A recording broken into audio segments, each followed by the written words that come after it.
이에 예수께서 제자들과 함께 겟세마네라 하는 곳에 이르러 내가 저기 가서 기도할 동안에 너희는 여기 앉아 있으라.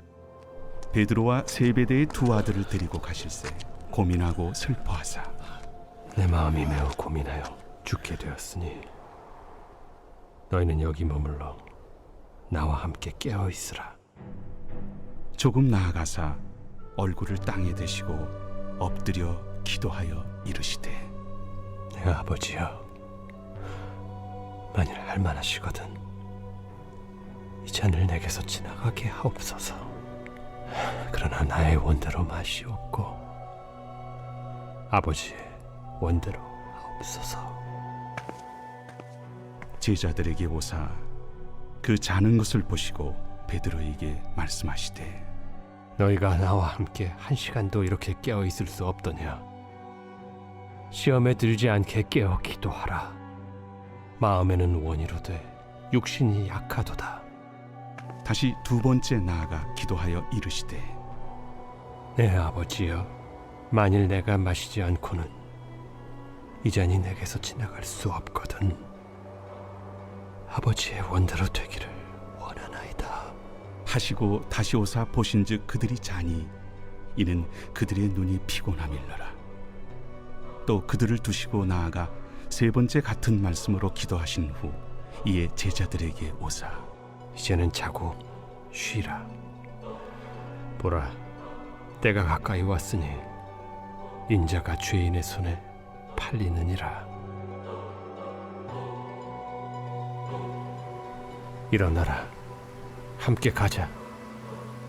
보라, 나를 파는 자가 가까이 왔느니라. 성도 여러분 안녕하세요. 이 고난 주간에도 이 주님의 진한 십자가 사랑에 함께 동행할 수 있는 귀한 은혜가 있기를 간절히 소망합니다. 오늘은 고난 주간 수요일이고요. 침묵의 날이라고 합니다. 그래서 오늘 본문을 제가 잡기는 근데 원래 이 침묵의 날은 본문이 없습니다.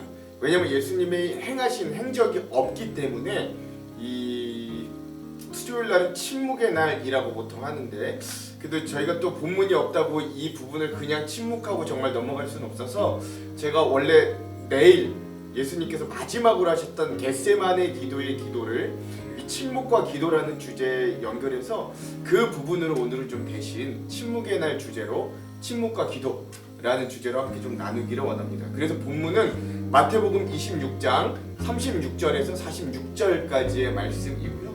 이 부분의 제목을 좀 한번 지어보자면 예수님의 침묵 그리고 죽음을 앞둔 간절한 기도라고 할 수 있겠습니다. 그래서 여러분 이 침묵의 날은 앞에서 말씀드렸듯이 예수님께서 아무것도 하지 않고 어느 곳에 집거하시면서 기도하셨을 것으로 보통 많은 학자들이 추정합니다. 그러므로 오늘 우리도 나의 주장, 나의 말을 잠깐 멈추고 예수님과 함께 우리의 삶 가운데 조용히 말을 아끼고 듣고 기도하는 날로 삼기를. 그래서 오늘은 좀 그런 날로 우리가 하루를 살아봤으면 입을 닫고 듣기를 하고 그렇죠? 순종하고 이러한 부분들로 좀 살아내기를 원합니다. 그래서 원래 오늘의 본문은 겟세마네 기도의 장면입니다. 우리 잘 알죠. 십자가에 달리시기 직전 제자들과 또 만찬을 하시고 또 그들의 발을 씻기시고 그리고 마지막 마리아의 향유를 붓는 그런 사건이 있은 후에 예수님께서 제자 3명 베드로, 야고보, 요한만 데리고 겟세마네 동산으로 올라가셔서 더 깊은 곳에 홀로 올라가셔서 땀방울이 핏방울이 되도록 기도로 씨름하신 장면, 그게 바로 오늘 우리가 좀 나눌 겟세마네 기도의 장면입니다. 그래서 좀 오늘 우리가 그 장면을 통해 이 침묵의 날, 또 홀로 기도하신 그 예수님의 모습을 이것을 통해 좀 은혜를 나누고자 합니다. 여러분 우리가 좀 먼저 기억해야 될 건 이 예수님께서 겟세마네 동산에서 기도로 씨름하셨다는 건 예수님께서도 어떤 고난에 대해서 무감각하셨던 어떤 초인은 아니었다라는 걸 우리에게 알려주는 대목입니다. 누가복음에 보면 예수님이 얼마나 괴로우시던지 그 간절함의 기도가 마지막 온 힘을 짜내다 못해서 땀방울이 핏방울이 되는 것 같이 그렇게 기도하셨다라는 표현이 등장할 정도예요. 그러니까 예수님의 고난이 굉장했다. 이 심적인 부담감과 고난이 엄청났다라는 걸 또한 우리는 어렵지 않게 알 수 있는 거죠. 그 괴로움을 안고 제자들과도 돌을 던져 떨어질 정도로 홀로 가셔서 싸워야만 했던 그 밤의 괴로움, 그리고 그 씨름, 그리고 기도, 하나님마저 침묵하셨던 것 같은 그 밤의 공기. 예수님은 도대체 무엇을 그 침묵 가운데 짊어지셔야 했을까요? 오늘 우리가 이 침묵의 날 예수님의 겟세마네 기도에서 기억해야 될 것, 또 따라가야 할 것도 이런 침묵인데, 우리도 한 3가지 침묵에 대해서 오늘 한번 좀 은혜를 나누고자 합니다. 첫 번째 침묵은요, 내 뜻과 내 자아의 소리에 대한 침묵입니다. 예수님은요, 분명히 겟세마네 기도에서 이 잔을 좀 내게서 지나가게 해달라고 자신의 뜻을 하나님께 간절히 아뢰입니다. 그러니까 하지 않을 수 있다면 이 십자가를 좀 지지 않게 해주십시오. 예수님도 하나님께 간구하고 기도하는 거예요. 그러나 예수님의 기도는 거기서 끝나지 않았습니다. 그리고 다시금 자신의 뜻을 침묵시키고 하나님의 뜻에 온전히 순종하시어 이렇게 말하지요. 그러나 나의 원대로 마옵시고 아버지의 뜻대로 하시옵소서라고 말이죠. 그리고 두 번째는 오히려 이렇게까지, 두 번째 기도할 때는 이렇게까지 말해요. 내 아버지여, 만일 내가 마시지 않고는 이 잔이 내게서 지나갈 수 없거든 아버지의 원대로 되기를 원하나이다 라고 말입니다. 성경은 분명 예수님께서 이 겟세마네 동산에서 3번 기도하셨다고 하는데, 마지막 3번째 기도가 정확히 어떤 내용인지는 성경에 구체적으로 나와 있지 않으나 아마도 더욱 이와 같은 자신의 목소리는 침묵시키고 하나님의 뜻의 소리에 집중하며 결단하는 기도였음을 우리는 어렵지 않게 예상해 볼 수 있습니다. 이렇듯 자기 포기, 자기 죽음, 자기 내려놓음은 땀방울이 핏방울이 될 만큼의 고통과 결단이 필요한 일임을 우리는 기억합니다.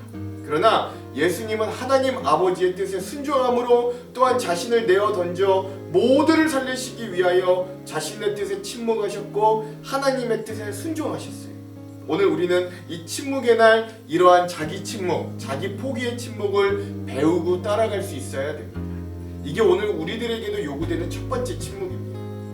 두 번째는요, 환난 가운데 온전히 하나님의 구원하심을 기다리는 침묵입니다. 홍해 앞에 섰던 모세는 이스라엘 백성들에게 이렇게 이야기하는데요. 출애굽기 14장 13절에서 14절입니다. 모세가 백성에게 이르되 너희는 두려워하지 말고 가만히 서서 여호와께서 오늘 너희를 위하여 행하시는 구원을 보라.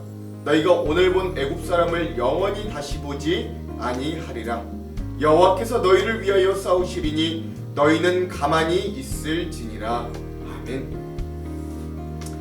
또 하나의 예를 들어볼까요? 가톨릭의 횡포와 극심한 타락이 있었을 때 자신의 목숨과 모든 것을 내어놓고 종교개혁의 기치를 앞장서 내걸었던 마틴 루터 목사님께서 굉장히 그 일을 하면서 극심한 위협과 고난 가운데 위로를 얻었던 본문이 바로 시편 46편의 말씀입니다. 이 말씀을 읽고 묵상하면서 힘을 얻어 이 목사님이 그 숱한 위협과 어려움 가운데서 찬양을 지었는데, 그 찬송가가 바로 585장 내주는 강한 성이요 라는 찬양입니다. 이 시편 46편에서도 환난 중에 우리가 하나님의 구원을 어떻게 기다려야 하는지를 잘 나타내 주는데, 그 중에서도 제가 시편 46편 10절에서 11절의 말씀을 한번 읽어볼게요. 이르시기를 너희는 가만히 있어 내가 하나님됨을 알지어다.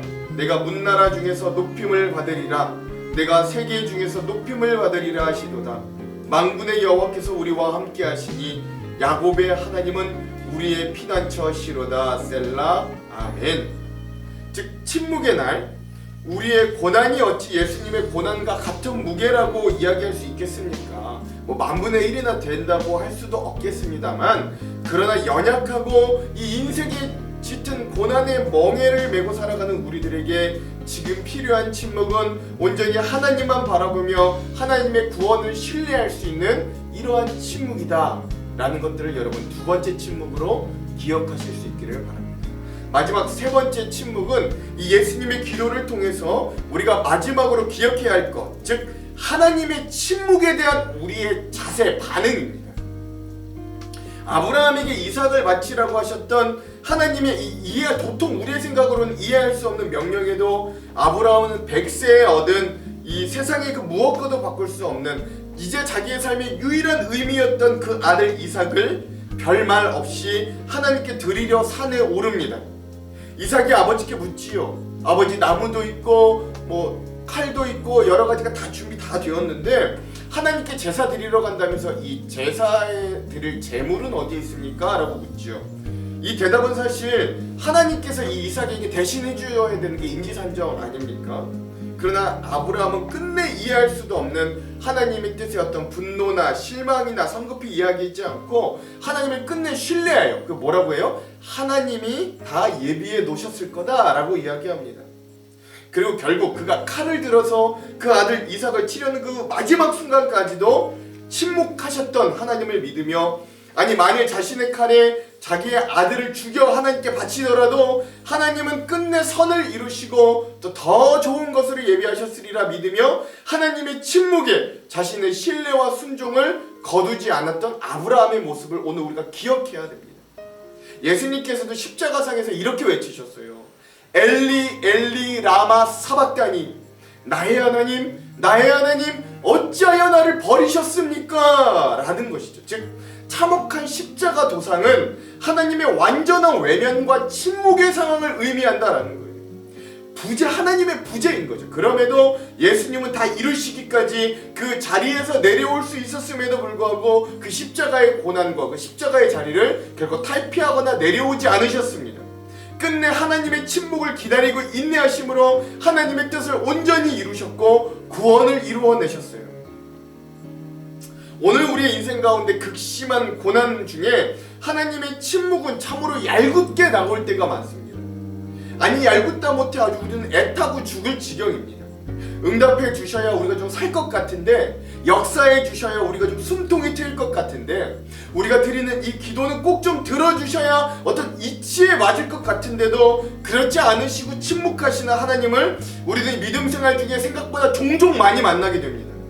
그러나 침묵의 날 우리가 기억해야 할 것은 이런 하나님의 침묵에는 우리의 생각과 어떤 우리의 믿음을 뛰어넘는 하나님의 더 놀라운 예비와 해결과 은혜가 있음을 좀 알아야 합니다.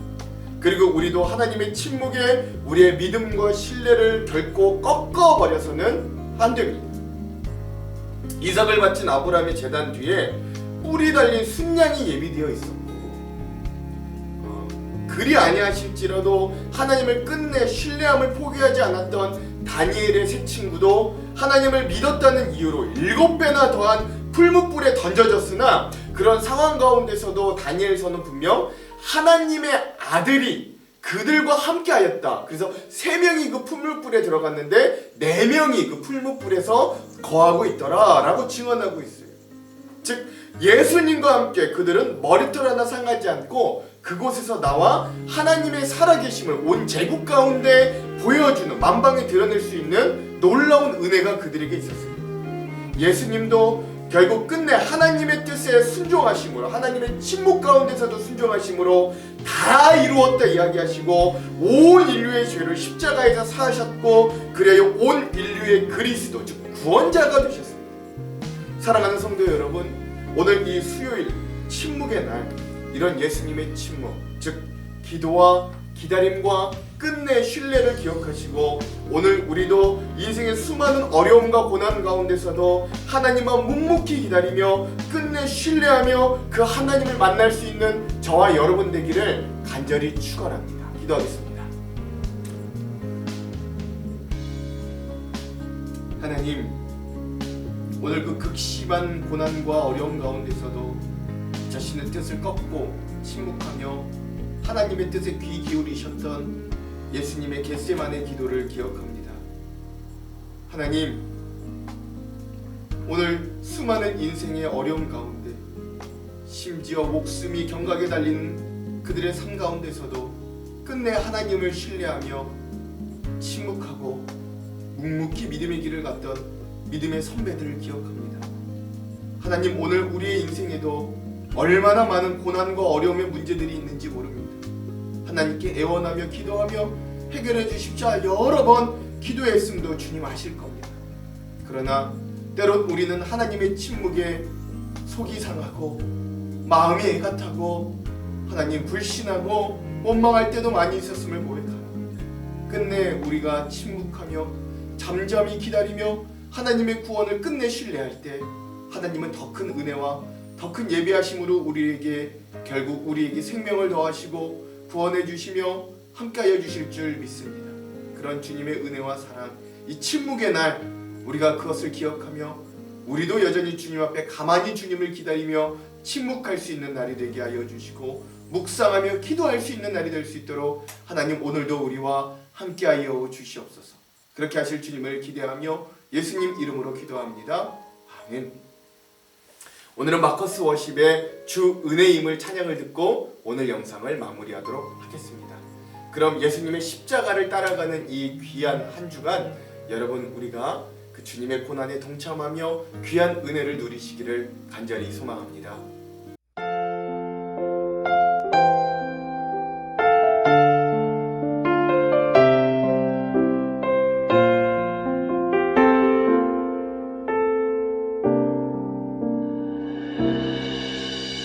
주 나의 모습 보네 상한 나의 맘 보시네 주 나의 눈물 안에 홀로 울던 맘 아시네 주 나의 모습 보네 상한 나의 맘 보시네 주 나의 눈물 안에 홀로 울던 맘 아시네 세상 소망 다 사라져가도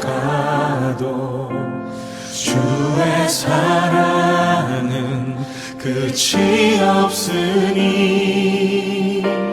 살아가는 이 모든 순간이 주의 힘을 나는 믿네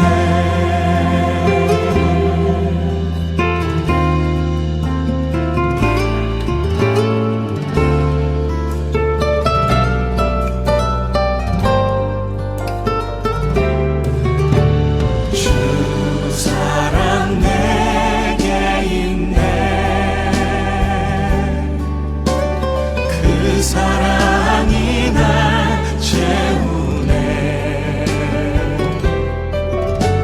주 은혜 내게 있네 그 은혜로 날 세우네 세상 소망 다 사라져가도 주의 사랑은 끝이 없으니